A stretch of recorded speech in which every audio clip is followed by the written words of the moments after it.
என்ன பண்ணாலும் சொல்லிட்டு பண்ணணும். வெளியே போனா பெர்மிஷன் கேட்கணும். அவங்களுக்காகவே வீட்டில் யாராவது இருக்கணும். என்னாலலாம் முடியாது.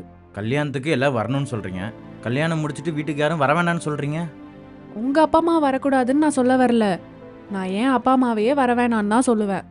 நம்ம மட்டும்தான். நம்ம 2 பேரும் மட்டும் ஒரு வீட்டில் தனியாக எவ்வளோ நாளுங்க இருக்க முடியும்? நமக்குள்ளே ஏதாவது பிரச்சனைனா ஈகோவே பார்க்காம உடனே சாரி சொல்லணும். நான்லாம் சொல்ல மாட்டேன். அது மட்டும் இல்லை, நான் வேலைக்கு போயிட்டா நீ தனியாக இருக்கணும். நான் எங்கேயாவது வெளியே போயிட்டு வருவேன். எத்தனை நாள் வெளியில் சுற்றுவீங்க? இப்போ என்ன, நானும் வேலைக்கு போகணும்னு சொல்றீங்களா?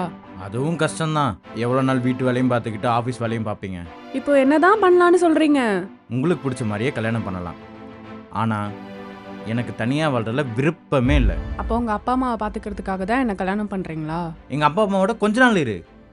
ஒரு வேளை பிடிக்கலன்னா அப்போ நீ சொல்கிறத நான் கேட்குறேன். கொஞ்சமாவது ப்ராக்டிக்கலா பேசு. நீயும் நானும் மட்டும் நமக்குன்னு ஒரு வீடு.